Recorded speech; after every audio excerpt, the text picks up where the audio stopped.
Hey, Bike Club listeners, are you somebody who loves listening to podcasts? Maybe you've even considered starting your very own show. If you're thinking about it, go for it. Take it from a couple of 23-year-old guys who launched their own podcast. It's super fun to do, but can certainly be overwhelming in the beginning. That's why we use Buzzsprout. Buzzsprout is the best and easiest way to start, host, and distribute your podcast. Once you're ready to publish, they help you deliver your podcast to dozens of platforms, including Apple Podcasts, Spotify, and Google Podcasts. You also get a custom podcast website, audio player tools to use on other sites, and detailed analytics to track your show's performance. Sign up today and get a $20 Amazon gift card. To join us and hundreds of thousands of others, go check out Buzzsprout by clicking the link in our show notes. This will let them know that we sent you there and will support our show. Buzzsprout, the easiest way to podcast.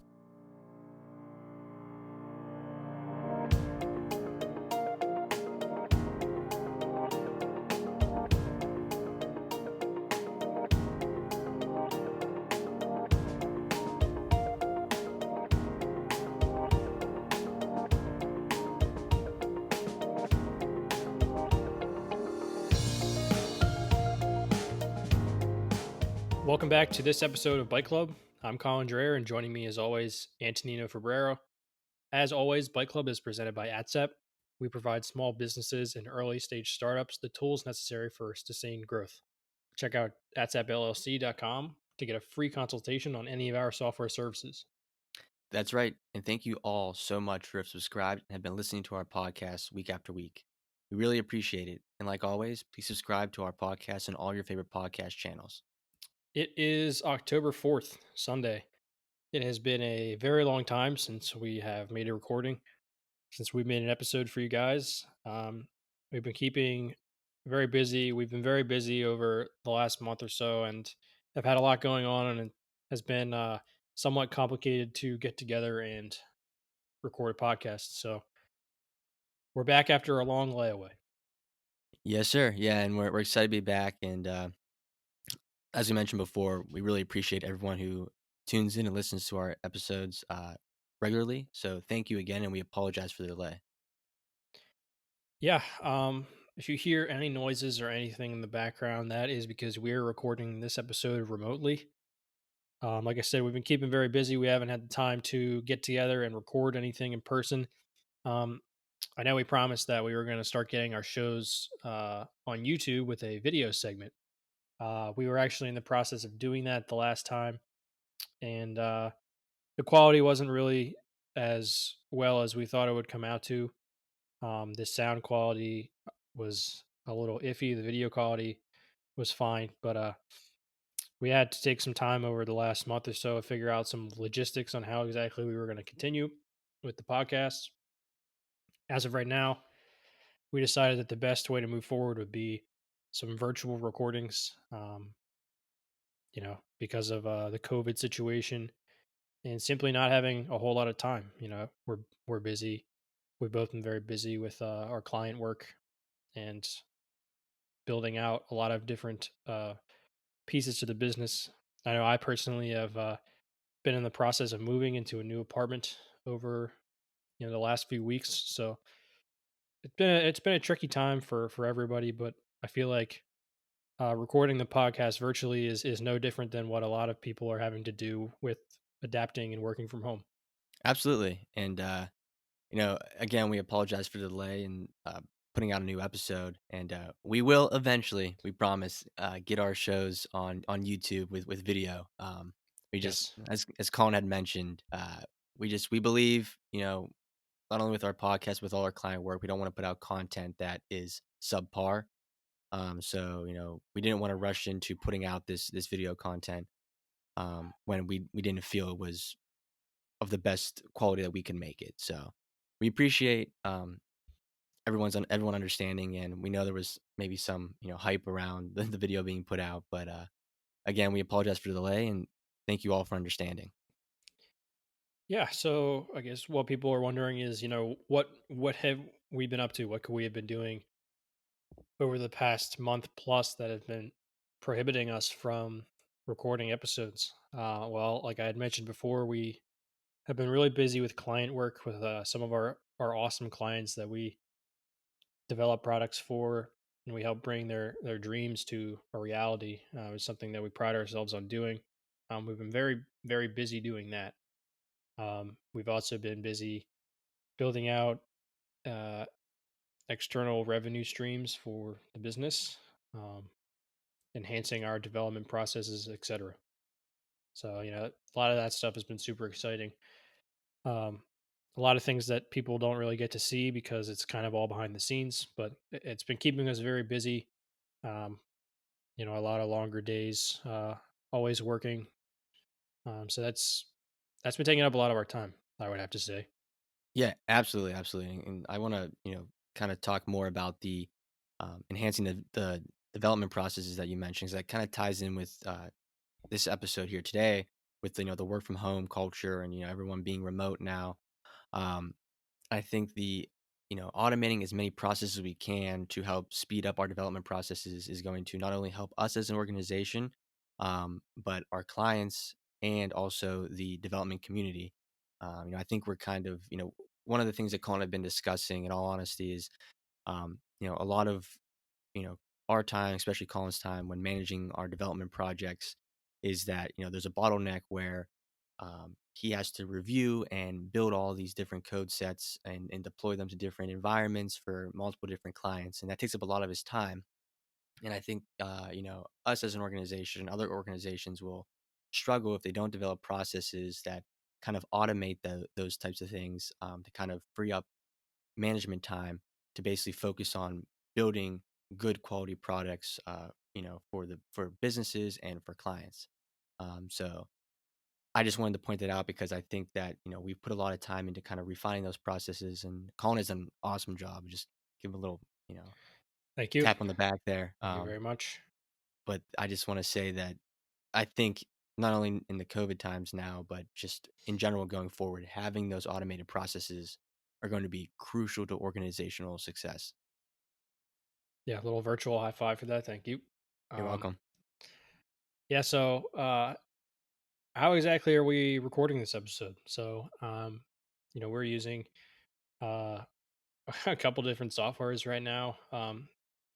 AdsApp is a very heavy G Suite organization, so we're using Google Meet to kind of talk to each other, and we're actually recording the episode via Zencaster, which is an awesome. This is not a plug because they're not paying us, but this is it's an awesome software to use if you are doing virtual recordings for podcasting, class projects, whatever you might have to do. We used it for the liver cardio guys. In our episode 1 for the July 4th episode, we used it with Mike and Justin to record, and that's how we got them onto the podcast. We usually, when we record in person, use GarageBand and we use our microphones and everything to record, but now we're using our microphones and doing it virtually. So it took some time to have to figure that out. It's a little weird because Zencaster does have a video beta, but there's a huge wait list for that. We're on the wait list, but we haven't gotten accepted for it yet. So we have to use a few different things in um, tangent with one another. Um, but yeah, so for anybody curious, that's kind of how we're doing that. I don't really think it's too different for a lot of people who are still stuck at home working. A lot of people are working using Microsoft Teams or Skype or anything like that to communicate. Zoom, Zoom to have phone calls. There's a ton of different stuff going on with working from home. A lot of different softwares going around. Yeah, absolutely, absolutely. And personally, here at ATSAP, we just invested, um, a significant amount of cash and effort into basically implementing into our organization this software called Asana. Is it Asana or Asana? Asana, right? It's a sauna. Asana.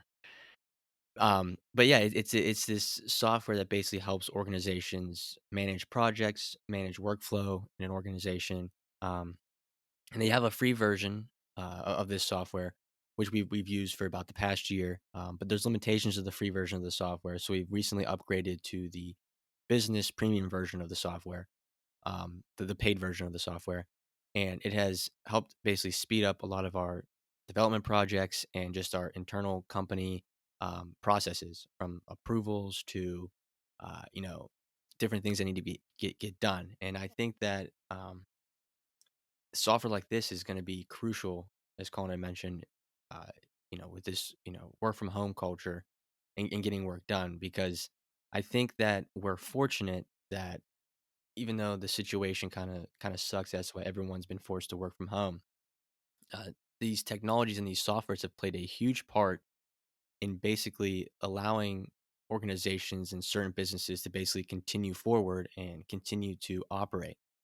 I think, like, if this were back during the Spanish flu times, the other pandemic where, people were forced to wear masks and businesses were forced to close down, um, I think we'd be in a lot worse shape. I think, we've been fortunate and sort of lucky. And granted, I know there's some businesses who have struggled during this time.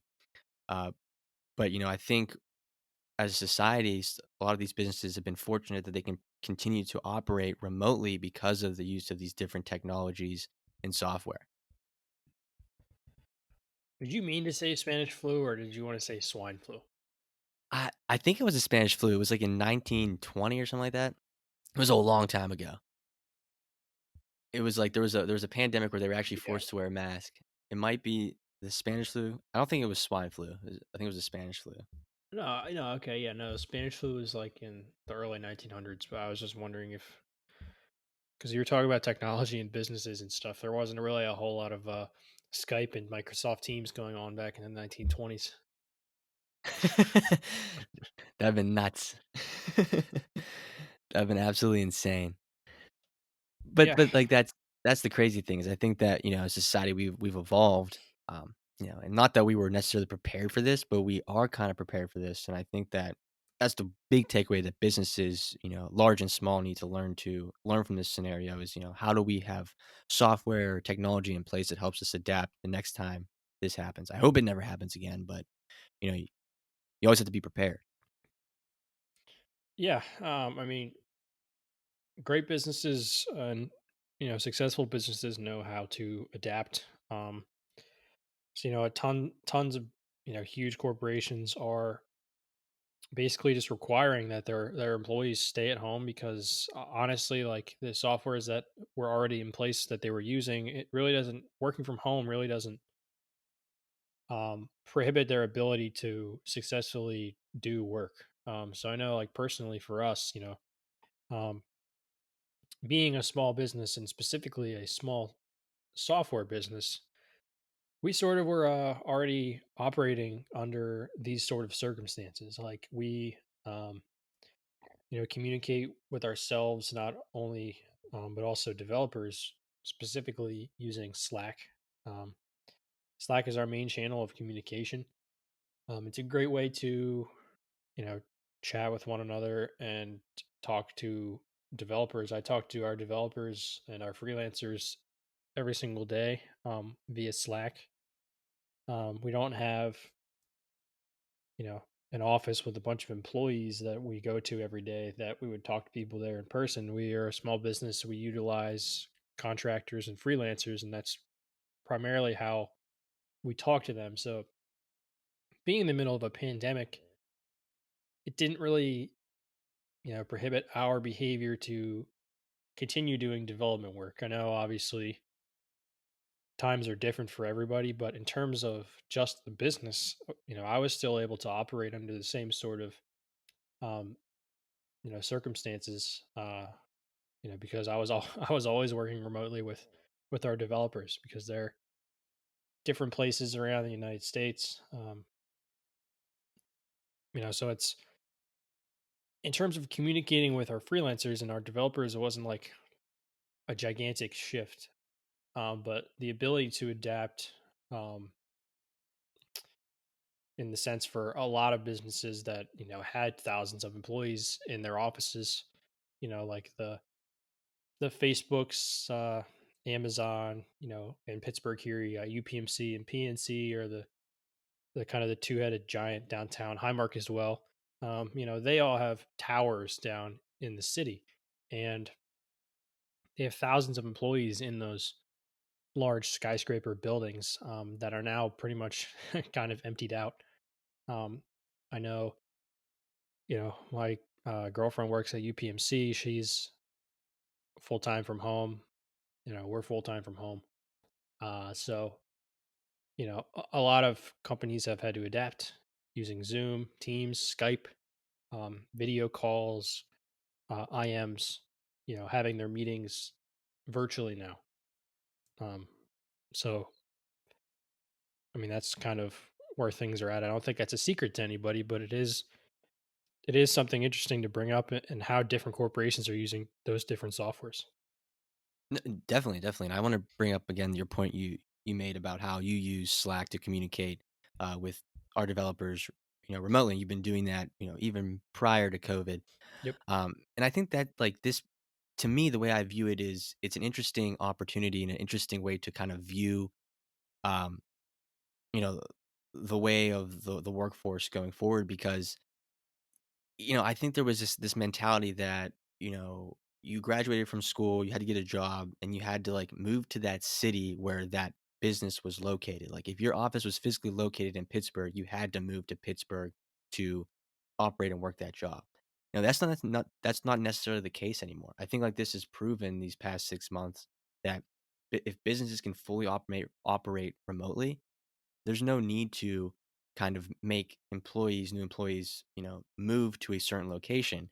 I think that's like a huge benefit to some, employees. Like, I think like, personally, like if I had a family, if I had a family here now in Pittsburgh and I got this, awesome job opportunity in, Colorado, I don't necessarily have to now pick up my entire family and move to Colorado to work. I can have this, this cool job that I want and, be with my family. I think like the whole work life balance might sort of even itself out. I think some people might actually disagree with me on that. I know that there's some scenarios where people feel that they work more remote than they do when they were in the office, and I'm sure there's truth to that. But I do think there's a lot of benefits to this work from home lifestyle. And like we've discussed, technology has played a huge part in making this work from home, this remote work life possible. Um, so my point being is I think that companies and organizations need to start making a large investment into software and technology that will help them and their employees and their contractors and freelancers work remotely because I think that honestly this might be the way of the future. I think that a lot of people when this whole COVID thing ends are not going to want to go back into the office because I think they see a lot of benefit in working from home. More freedom, more of a work-life balance. I've talked to some people who have mentioned that prior to COVID, they didn't eat dinner at a reasonable time. They ate dinner at like 9:30 at night because they had to leave work at 4:30, 5 o'clock, go pick up their kids from school and take them to basketball practice, baseball practice. And then by the time they got home, it was 9:30 at night before they ate anything. And now they're saying that because they're working from home at like 3 o'clock, they can go down to the kitchen and, put a meal on and then like eat before they actually leave to go take their kids to their sporting event or sporting practice. And I think that you're going to see a lot of people not want to go back into the office. And I think that we have to be prepared on the technology side and the software side to handle this shift in society, this shift in the workforce to want to work remotely. Yeah, I mean, there's a lot of companies I feel like that, um, you know, aren't going to be sending people back to work. I mean, they're not really in a hurry to go back to work, but I'm sure there's a ton of businesses that are kind of just going to go to this full time work remote for at least somewhat of a more extended period of time than people would have thought. Um, I've a lot of my friends are still working full time remote, and when I ask them, when are you going to go back in the office, they say like we might never go back into the office. At least not for a few years or something like Right. that. Right. So it's pretty interesting to see how um things are changing and times are changing. Just because business owners and you know team managers and everything are just adapting in such a difficult time. One thing that we've had to do, like we mentioned a little earlier, is though a lot of our development processes haven't changed in the sense that we're still using Slack, we're still communicating remotely. Um, we use Asana for team management. That hasn't changed because of COVID, but we have taken a lot of time to figure out some logistics in terms of how can we enhance and speed up what we're doing and make it more efficient. You know, we're using tools like Asana and GitLab or GitHub to create automated processes like CI CD, which is continuous integration and continuous deployment. Um, you know, to how we can improve the way that we're doing development. Me specifically, the CI/CD, pipelines are going to enhance, how we're able to do development in terms of efficiently building and deploying our work and giving it to our clients in a more efficient manner. It takes times out of my hands, um, having to do all the deployment because sometimes that can take a while. There's always something going wrong with a build and deployment. So it's stuff like that that I've taken the time over this work from home period to kind of enhance the way that we're doing a lot of our internal development. Right. Definitely. And I think that's the name of the game is like I think that like how you had mentioned, kind of freeing up your time from those tasks that can be automated. Not weren't necessarily hard, but just kind of took up a lot of your time because they were mundane or things went wrong because it was just a manual process. And I think that's honestly the name of the game now is this work from home remote life is not just kind of being able to function remotely, but being able to kind of implement automations into your organization and into your software and technology that kind of like frees up people's time. Um, I think that's like, you hate to say it, but one of the things going forward as the companies adapt is not only, being able to operate fully remotely, but being able to basically kind of implement software or technology to automate these mundane tasks to speed up operations. And unfortunately, that might lead to kind of cutting some people's jobs. And I know that sounds like a negative side of things, but I think that, as society, we're becoming smarter and people don't necessarily want to work in an environment where they're just given like, these mundane tasks, like I think that's like, humans were above that. We should be working on things that, make us have to think and implement or invent new things for our job.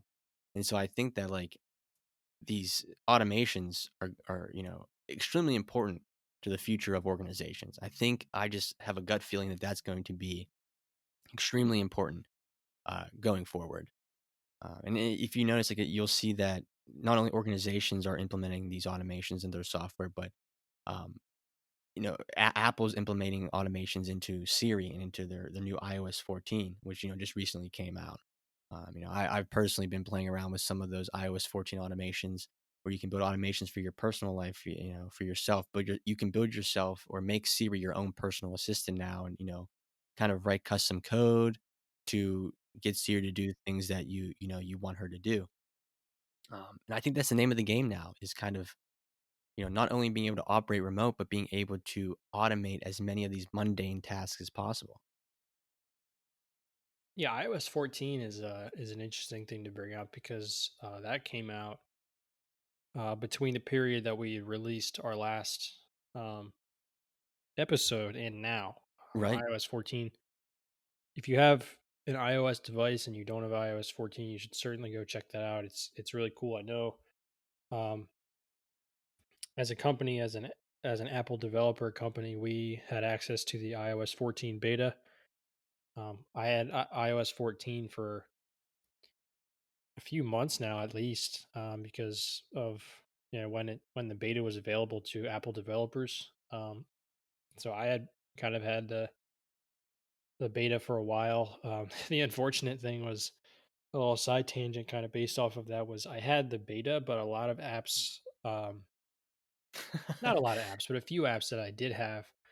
Um, like some mobile banking applications and other apps like that, did not yet have iOS 14 builds out on the App Store. So a few of them, when I would try to open the app, they would not work because of the version of iOS that I had. Um, You know, are a that little, that that's an yeah, interesting point though, because like that's like one thing that like kind of as a developer kind of upsets me when people just assume things should work. And people, don't really understand how much work goes into like these software updates or, a new operating system. Just because, you might look at the new iOS and say, "Oh, really nothing's changed," or "Why doesn't this app from like, last year work?" There's like, well, there is a ton of stuff that goes into those updates, different frameworks, you know, all kind of different things that make the other applications not work. And so I think it's just important to point out that the amount of work that, goes into maintaining different applications. I think that's one thing that people don't understand is, a software worked once, it should always work. That's not necessarily the case because as, new frameworks and new operating systems come out, the software might break because of who knows what. Um, but yeah, that is funny that you mentioned that up and bring that up and mention that, um, because that's like something that we deal with too. Is like all these different, software upgrades, and that's one of the things too. Is with our clients. I'm sure Colin can talk about it more, but when this new iOS 14 rolled out, making sure that our clients that have iOS applications, um, making sure that they were prepared for the iOS 14 update. So I think that's a really important part is just to mention the maintenance that's involved in, maintaining applications across different operating systems. yeah. iOS 14 is very cool for anybody who doesn't have it. I know a lot of things are kind of smaller changes. A lot of little things are changed. With all of the iOS versions that are put out there, all of them have different little changes. But one thing I really like about iOS 14 is the ability to shuffle around your home screen a little bit and redesign it. Kind of Yeah, make that it is really really cool. cool. Um, First off, they have what's called the app library now that you basically don't have to have all of the apps on your home screen anymore. You just have you could literally have one app on your home screen and then you just slide over to the right and you have your app library where you can search all your apps, and they also kind of put them into folders already for you. So I know on my phone previously for the last iOS I had and a lot of ones before that, I had a lot of apps on my phone, and like you had to have all of them on your home screen. So I would have folders that have a ton of apps that I never use. But then I would also have, all my sports apps in one folder, social media in another folder, banking in another folder, games in another one, blah, blah, blah. But now you can kind of just keep one home screen or however many screens you want. And then you have the app library that you can just search for the app that you want. And it's already kind of pre-populated into a folder based on, I guess, criteria for the application that Right. is either specified by maybe the developer or Apple just kind of picks and chooses whatever they are, I guess, based on the category of the app, um, which is really, really cool because now I only have one homepage and I have like maybe like 4 rows of apps on there, and that's about it. So kind of just the essentials I have on there, which is really cool.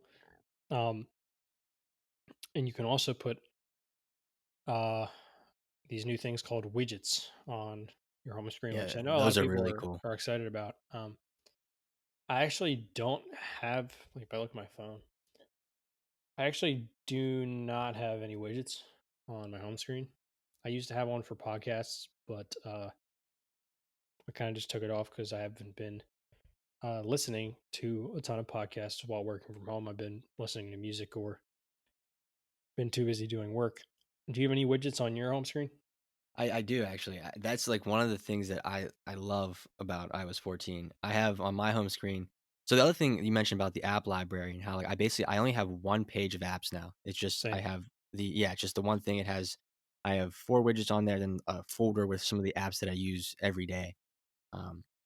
And the nice thing I like about that is it keeps me productive. Like, I don't get distracted. Like, before I would open up my thing kind of like out of boredom, swipe back and forth and be like, oh, there's Instagram. I mean, you get to take a look at what's going on Instagram. It's like now the apps like aren't right there popping up in my face, I feel more productive. Like the one widget I have is like the to-do list widget, which is like from the reminders app on iOS. So like, as I have reminders every day, it comes up there. First thing I see on my home screen is like things I have to do today, things that it's reminding me to do. I have my calendar right there on my home screen, the weather and the news. So I kind of get like a snapshot of like what's going on for my current day, my current schedule, and what's going on in the world and what the weather is like today. Um, so that's been super helpful in keeping me productive. The other thing too that I have to bring up because I love it. And my girlfriend was kind of making fun of me because it's kind of nerdy, but the ability for shortcuts, and they had shortcuts in iOS 13, I believe, but I didn't use them as much. Yeah, Um, I never and used them. yeah, I never used them either until like I just kind of saw this article about iOS 14 and the ability to basically make custom automations for yourself using Siri. And so like the idea is that you can make these shortcut automations where if you say like, "Hey Siri," um, you know, or for example, you used to be able to say like, "Hey Siri, text so and so this message," and Siri would do that. But now you can basically build those automations yourself. So I built this custom automation where I say, "Hey Siri, it's coffee time," and when I say that, Siri actually automatically orders me a cup of coffee from Starbucks. Of course. It's yeah, I love coffee. Um, but the other thing I did too is along those lines is I I have this setting in that says when I say, "Hey Siri, it's a coffee date," Siri automatically orders me a cup of coffee and my girlfriend a cup of coffee, and then sends a text to my girlfriend telling her that I ordered her a cup of coffee and that I'm on my way to pick her up, and gives her like an ETA and reminds her to like get ready because her boyfriend's on the way to pick her up for a cup of coffee. So like just imagine the power behind that though.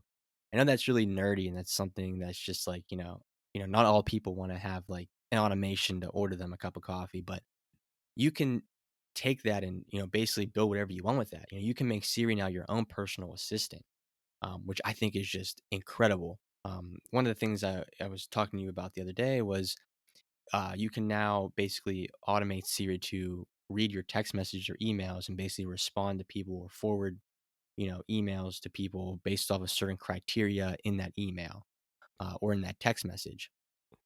And I just think that's really, really cool because I think now you can sort of build a personal assistant on your iPhone. Like if you get really creative with it, you could basically add in some shortcut automations that basically, kind of route your conversations to like, answer questions or get answers for people without actually even reading those texts or emails. And I think that's just like kind of how I mentioned before, automations are going to be so important moving forward in society. Or like, I think we might live in a world in the not so far future where Siri will answer our texts and emails for us 90% of the time without us having to actually respond. Like think about if someone, if your girlfriend asks you, "Hey, uh, what what's the weather like today?" You could write code that Siri just automatically reads that text and responds back to your girlfriend with the weather. Um, and crazy things like that. So I think that I could geek out about this automation stuff with iOS 14 for hours, but I think that's going to be I think automation is seriously going to be a big player moving forward in society here. So, if anyone out there is looking to start some sort of software company, I think automation is the way to go. I think, if you have an idea for some sort of software automation, go for it. Because I think now is the time to act on that. That's my sales pitch for the day. So you're selling, you're not, your sales pitch of the day is not to sell our company, but to sell an idea for someone else to start some other company. Actually, you're a smart man, Colin. I take that back. My sales pitch for the day is: if you have an idea for automation, call AdsApp LLC because we will build it for you. There you go. That's a good adjustment. There you go.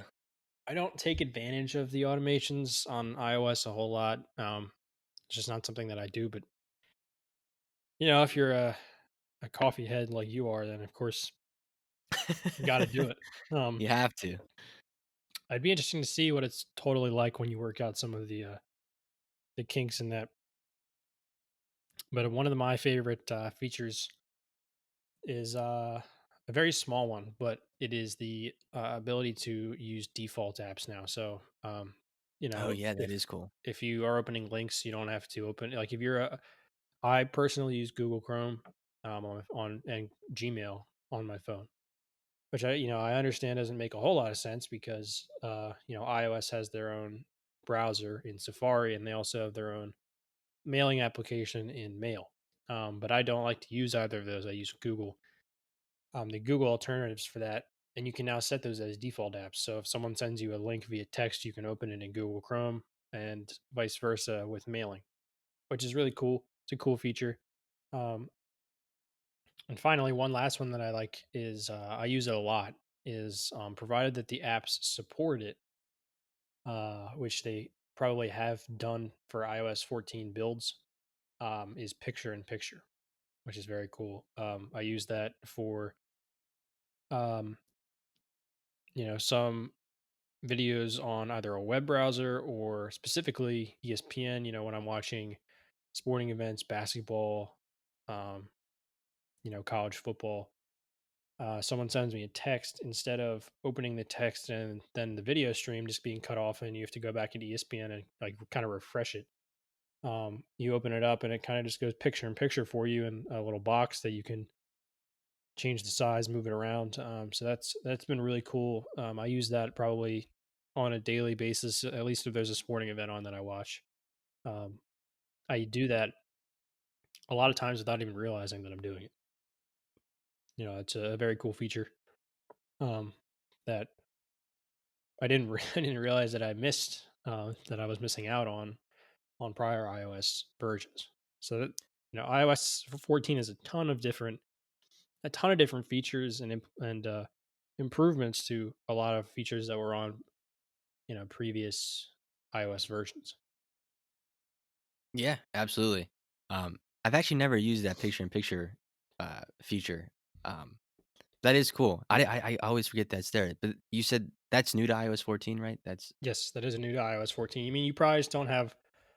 You mentioned you don't get distracted a ton on your phone. You're probably not watching a whole lot of sports on ESPN or any of those types of apps anyway. Um, right, right. like I would do it. It was recently the basketball postseason. My Boston Celtics were in the playoffs. They're not anymore. It's the NBA Finals now. But when they were in the playoffs, and if I wasn't at my TV or my laptop or something, and I was like kind of on the go, I would watch it on my phone because ESPN was covering their series. Um, and I would be watching it on my phone, and something would come up, and I would have to go to picture in picture, and that's kind of how it went. So that is one of the exclusive features in iOS 14 that I really really like. I really enjoy that one. Yeah, that's cool. That is cool. Um, and is that only for that's like any video player? So like whether you're on Safari or is that only with like Um, the like is it only with the built-in like iOS apps that you can use that feature? that's a good question. I know it works on Google Chrome because I've used it for that when I'm watching some NFL streams for NFL games. I know it does work for that one. I know, like I just said, it works for ESPN. So those are really the only two apps that I've had to use it for. I would assume I'm 99.9% sure that Safari works because it's the Right, Apple right. default web browser. Why wouldn't it work? So I have to be 99% sure that that works. Obviously, I just haven't personally, done that. Yeah, that's cool. I'll have to check that out. That's very interesting. Yeah, Yeah. man. Like iOS. It's just weird though too because if like I want to take. I've been an iPhone user from like day one, but I want to take like screenshots of the home screen from the original iOS to iOS 14 and just have like a gallery. Like they should make a museum of that. Like I think one day there'll be a museum of iPhones and iOSs because the transition's been there's been major transitions over the years, but also if you think about it, the functionality of the iPhone has relatively stayed the same, like from the original iPhone. like most of the time, 9 times out of 10, uh, the functionality used on the iPhone now was exactly the same as on the original iPhone, minus some, updates to the UI, which is crazy to think about. Yeah, I agree. I mean, a lot of the new iPhones, you know, going from the iPhone 10 to the iPhone 11, like not really a whole lot changes. So kind of the purpose of the original iPhone is still in existence today. Um, Right. take that take that as you will. It's either a good or a bad thing depending on how your perspective is on that. Um, but assuming to play devil's advocate here, if you are in support of, I guess, how good the original iPhone was, you could say that like that's how good the original iPhone was. That we haven't seen this gigantic change in the landscape of how the iPhone works. Um, it's basically very similar. And then you have people who are critics who say the iPhone hasn't changed since the original iPhone. So obviously things like that are always going to go both ways. But um, that is a very good point. And I'm certain that you could probably even look on Apple's website. That I'm sure they have some sort of articles or something that showed the original iPhone in comparison to the latest iPhone and latest iOS. Right, right. And it's funny that you bring up the point about, to play devil's advocate and say that, that could be the ingenious of that could be, like you said, the ingenious of Steve Jobs to have the vision to realize that this is like the be all end all product and it won't have to change over the years. But the other side of that too is that like I think Apple has seen recently in the past years a decline in iPhone sales because people are so happy with like their iPhone purchase and how it is that they don't have new features to add, so people don't buy the new iPhone. And if you look at that now, I think that's what, people can infer because Apple is kind of venturing now into the movie industry, into the music industry, into different industries. Um, and I think also too, if I'm not mistaken, wasn't there also just recently a lawsuit brought against them that basically someone was able to prove that they actually do throttle the speed of, older phone. Like once a new phone comes out, they throttle the speed of the older phone model, to basically like kind of entice people to buy the new phone. Um, that's kind of an interesting discussion as well as to if you have a product that's so good, you have a software product or technology product that is so good that does not require a lot of updates or a lot of feature changes, and people just love it so much that the developers aren't comfortable changing it up or adding in new features, then how do you continue to make money off that product? So I think that's a really interesting discussion as well, because you know, say what you want about Apple throttling the speed. Like I agree, that's probably that's not a way to win over consumers, but it's an interesting tactic from a business side of, how do we've made a product essentially that's so good that people don't even wanna buy the new one because their old one works perfectly fine. How do you entice consumers to buy that new product? I think that's a really interesting discussion. Yeah, and I think one really good example of that, getting off of the um, iOS tangent, is Grand Theft Auto, GTA, specifically GTA 5. So if you guys, if anyone plays video games out there, and I am a frequent video game player, you have heard of Grand Theft Auto and GTA 5 specifically. So GTA 5 came out in. If I gave you a guess, when do you think the original GTA 5 released? Because it's still the latest game, and no game has been made since then. The original GTA 5, I would say probably 2010, I think? No, 2011? it was 2013. Seriously. The game is 7 years old, and they still make new content for it. They still make That's new crazy. DLCs. Nothing about the game specifically at its core has changed. The map is the same. The characters are the same. They just continue to flush out all new um, online DLC. So, downloadable content specifically for online has been continuously released, and they continue to put out these new missions and all these different things that you can do in the game. And people have been calling for GTA 6 to be built for like 4 years at least. People are like, when is GTA 6 going to be built? It's been rumored for several years. And, when you think about it, people are still buying GTA 5. Like I just bought an Xbox a little while back because I had so many products. I had a PlayStation for, ever since I was a middle schooler. I got a PS3 and then I got a PS4. I've had a PS4 for a while, throughout college I had a PS4, but I just recently bought an Xbox from Microsoft to play with a couple of my friends. And since I have not played PlayStation since then, but doesn't matter. I had GTA for PlayStation. I wanted to get it to play with my friends on Xbox, so I bought it again. I bought a game that came out in 2013. It was still it was on sale for $19, but it was still regularly like $30.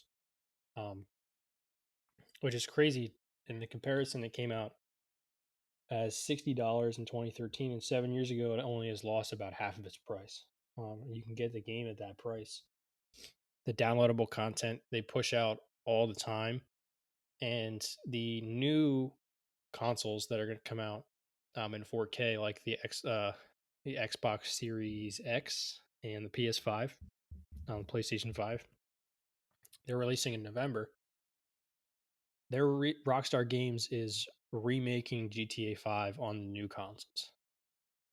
They're making it again for the new consoles, and you know when is GTA 6 ever going to be released? There's like they don't have any reason to do that because the game that they made was so good that people still buy it fresh. They still play it. They keep putting out new content. So that's I think a really prime example of building a product that is so good that consumers just continue and continue and continue to use it over the years and will just religiously play that game specifically because Right. you know why spend all of the time building a new game when you can just continue to push out content and people just keep eating it up. Right. Exactly. I mean, that's another great example. Um, yeah, that's interesting. I'm as you were talking there, I was looking up a list of the most played video games of all time, and yeah, GTA 5 is on that list. What else is on the list? You got Call of Duty, the Call of Duty franchise. Uh, you have Crossfire. I've never heard of Crossfire. Yeah, I've never played that. Um, Pac-Man. Pac-Man is up there. You know, like the original Pac-Man. Um, Microsoft Solitaire Wow. from 1990, like one of the first original Windows games. That's hilarious. And then obviously Fortnite is up there too. Yeah, honestly, Interesting. that's another game that you could talk about is Fortnite. Um, those sort of battle royale games. When was Fortnite released? This says, hold on, let me go back to what it just said. 2018. 2017, September 26, 2017, according to this website that I'm looking at. Okay, like who actually played Fortnite in it when it came out? Then, like I know I personally, when over the several month span that my roommates and I just craved playing Fortnite. It was about, I think it was either the end of season one or the beginning of season two when the game like really hit its peak. I feel like was kind of right about then when they flushed out to PC and everything else when people were playing the game. Um, I didn't realize it came out in 2017. I think I started playing it in 2018. Yeah, I played it about like a year after it came out because so like my little cousins were all into this game, and you know me, like I play video games, but I kind of suck at them. You know, I don't play them that often. But my little cousins were really into it, and um, a couple of my buddies were really into playing it as well. And the one time they were talking about, oh, you need to play this game, you need to play this game. I remember saying like, well, like what is it? They're like, oh, it's an online, battle royale, you know, shooting game. I was like, I'm terrible at shooting games. Like, I don't want to spend like $60 on this game that I'll probably play like twice and suck at and get frustrated. And they're like, no, no, no, it's free. Um, and that's the other interesting thing about that too is how it's not only do they continue to put out new content and the game is basically the same, but that's how they make all their money is from that new content. Um, Yeah, and microtransactions, right. like little kids using their parents' credit card and buying like thousands of skins over the last like 6 or 7 or however many seasons they're on now. It's Yeah, just that's like that was crazy. also, that and Apex Legends. Fortnite obviously is, I feel like, a lot bigger than Apex is. Even though that Right. was the most recent of the battle royale games that I played, because I kind of got tired of Fortnite. People still love playing Fortnite, and they're gonna continue playing Fortnite. Like I have a friend our age who still plays Fortnite. Professional professional gamers still play Fortnite because it's their job. Right. But like that's another game that the product was so great that like Epic Games isn't gonna have to make a Fortnite 2 for, I feel like, at least another year. Um Oh, absolutely. like that's gonna be a game that, like, they made billions of dollars on that game and it's free. So like you had mentioned before, the game is totally free, but they have all these microtransactions. They have like the season pass where you get like certain unlockables every level that you level up. Um, so they make money off the season pass. There's different levels to the pass. I think they could have changed it since I played last. I have no idea.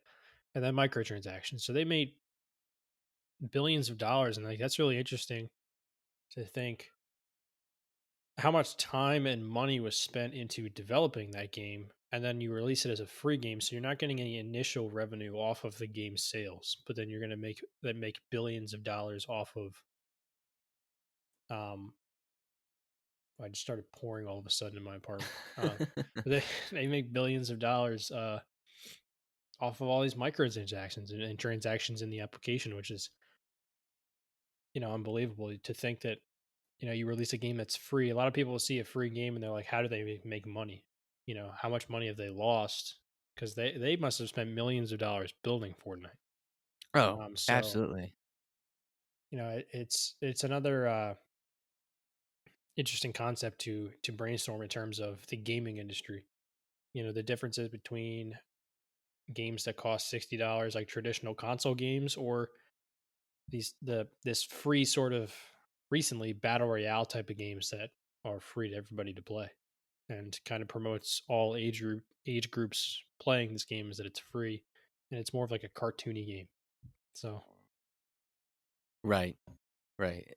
And the other thing, that's I want to bring up too is just like a thing that came to mind here is when you talked about Grand Theft Auto and that being so popular, now Fortnite being so popular. Um, they're both kind of, I mean, they're completely different types of games, but they have that open world feel, where like you're kind of in this world and you can do whatever you want. You know, uh, you know, Grand Theft Auto more than Fortnite, but uh, that's an interesting topic to me as well because I think especially in this world now where most kids are online for school or remote for school. Um, being able to have this like virtual world they can go to with their friends um, is like extremely enticing and important to them.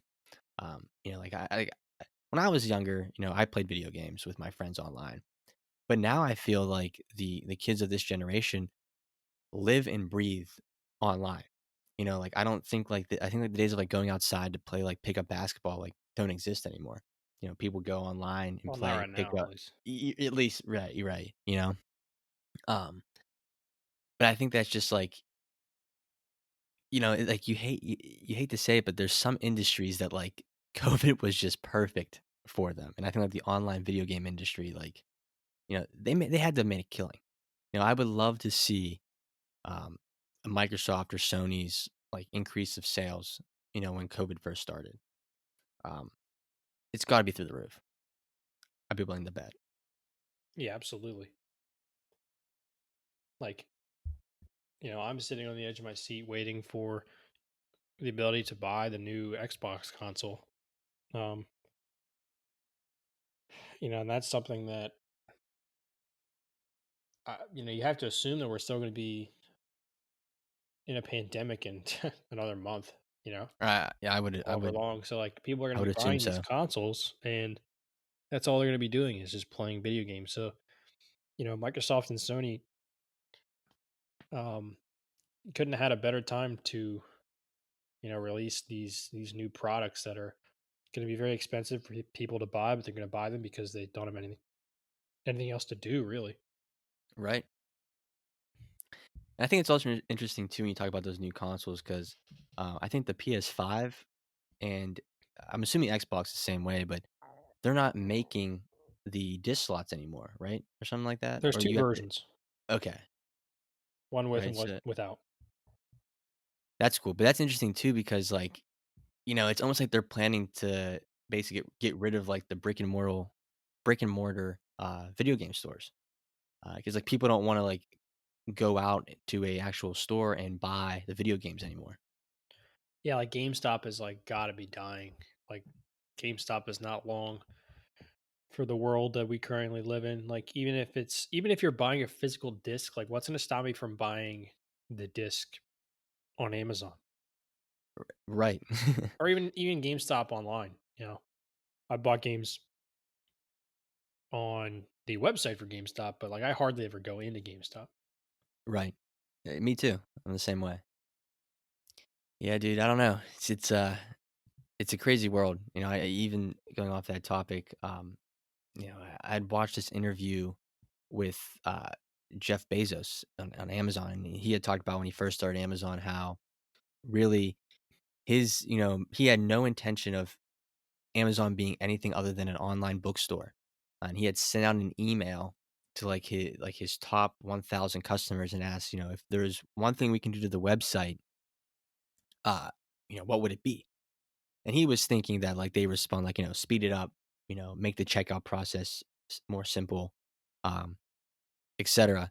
And the emails that he got back from the people who responded basically said, it'd be really nice if you were to sell like, you know, uh, new tires for my car on here. And he realized like he got all these random requests, and he was like, the brilliance of his site. That's when he realized wasn't the fact that he sold online textbooks. It was the fact that people anywhere in the world can order things that they needed and get it to their door in 2 days and not have to waste their time going to the store and, finding it themselves. And that's when he completely basically pivoted the company into basically selling anything.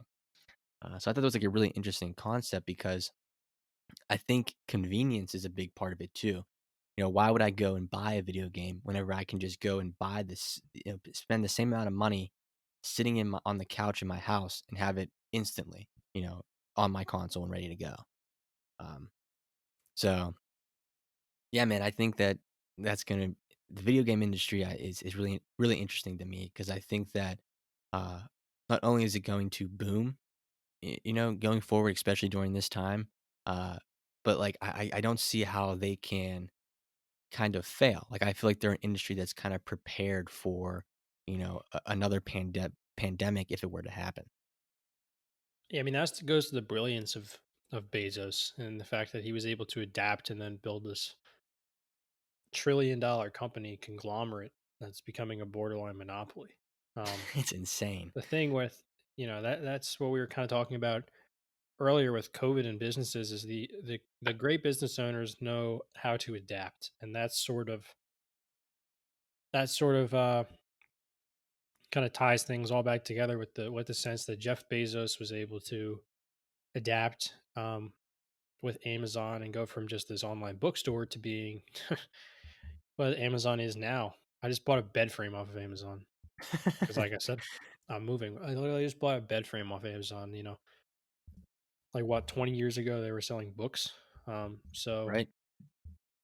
the adaptation of of business owners, businessmen, businesswomen, CEOs, executives, and everything like that.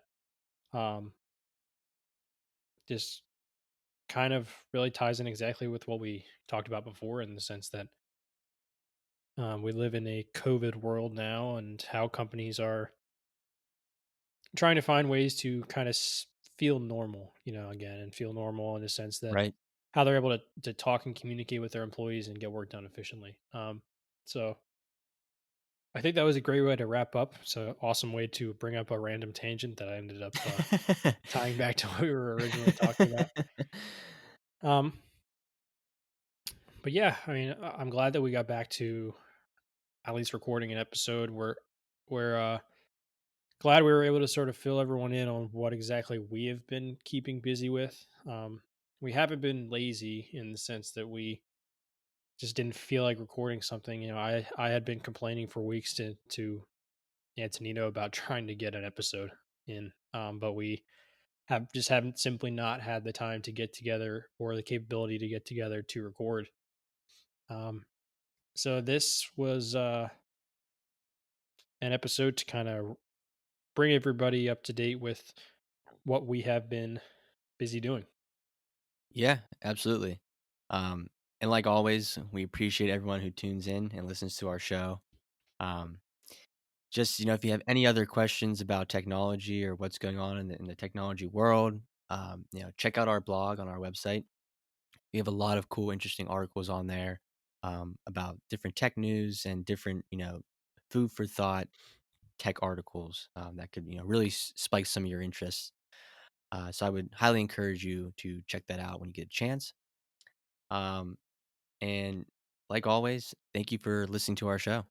Yeah, the blog is something that we've kind of been, really uh, trying to build up in this last month where we weren't really recording. So that is something definitely worth checking out. At sapllc.com/blog. You can check out all of our latest blogs for technology news.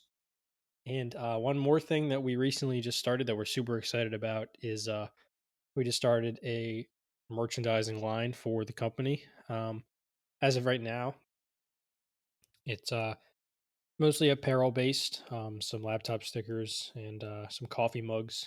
I know the CEO's favorite coffee mug, so he This can is drink all true. of his coffee.